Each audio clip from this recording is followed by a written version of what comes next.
Шайдың зияны туралы білесіз бе? Шайдың пайдасымен бірге зияны да баршылық екен.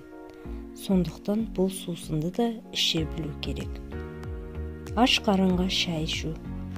Аш қарынға қою шай ішсеңіз, оның салқын табиғаты көкбауыр мен асқазанды суытып жібереді екен. Тым ыстық шай. Тым ыстық шай тамағымызды, өңеш пен асқазанды қоздырады.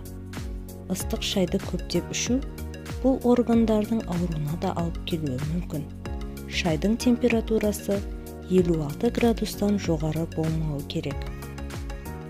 Салқын шай.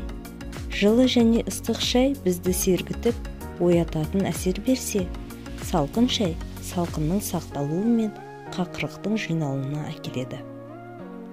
Тым қою шай. Тым қою шайдың құрамындағы кофеин мен танин бас ауруы мен ұйқысыздыққа апаруы мүмкін, және де ағзаға келіп түскен темірдің сіңірілуіне кедергі жасайды. Шайды ұзақ уақыт шығару. Шайды тым ұзақ шығарсаңыз, шай полифенолдары мен эфир майлары өздігінен қышқылданып, шайдың дәмін иісін бұзады. Сонымен қатар тұрып қалған шайға бактериялар жиналады. Тамақтану алдындағы шай.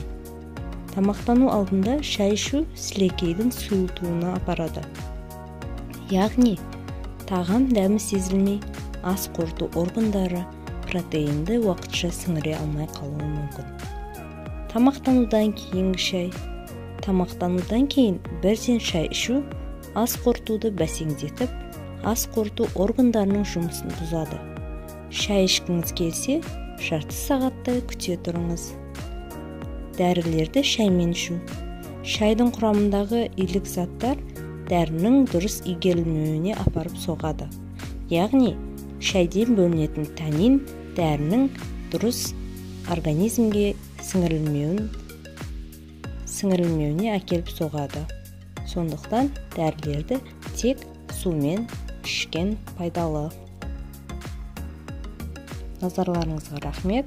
Каналға жазылып, видеоға лайк басып, комментария жазып кетіңіздер.